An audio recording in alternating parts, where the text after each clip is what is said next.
Most Ignace residents are excited to host the nation's nuclear waste. Good evening and thank you for joining us. It's now been just over a week since the NWMO chose the Ignace and Wabigoon Lake site for its planned nuclear waste repository.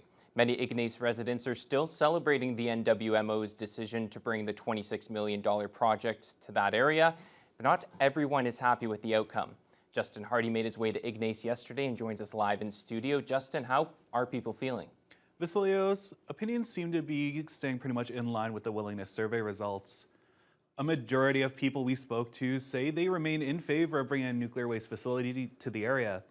Those who disagree will still have the chance to have their voices heard as the regulatory process continues for the next 10 years or more. Ignace has been chosen as the planned site for the Deep Geologic Repository for Canada's nuclear waste. Ignace was the first municipality considered for the potential site to declare itself willing to host a DGR, with roughly 77% of participants voting in favor during a survey this year. In speaking with a few residents roughly a week after the decision was made, there still appears to be a majority in support of the project, but not everyone is on board. I'm very pleased. I served 9 years on Ignace Council, so I was involved with quite a bit of it, keeping it going. Well, I think it's probably going to be a plus for the community and the region as a whole. With the amount of money that's going to be flowing into this area, I think it's going to be good for a lot of people, even though they may not realize it right now. I don't like it, and it's not safe.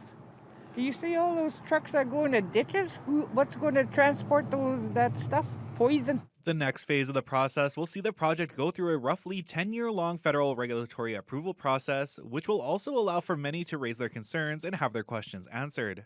There is a few years until that process begins, allowing a breather after over a decade of work getting to this point, according to Ignace councillor Jody DeFeo. It was a 14-year conversation where the end result was what the majority of the community wanted to hear. So definitely some elation and some relief and anticipation and excitement. So we've always had a really close relationship and constant back and forth.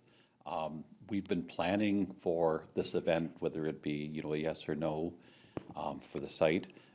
We are having regular conversations. In fact, I had a meeting this morning, but we have stepped up a lot of that planning to go forward, and so has council. The NWMO estimates that construction could begin on the DGR as soon as 2033, with operations hoped to start by 2045.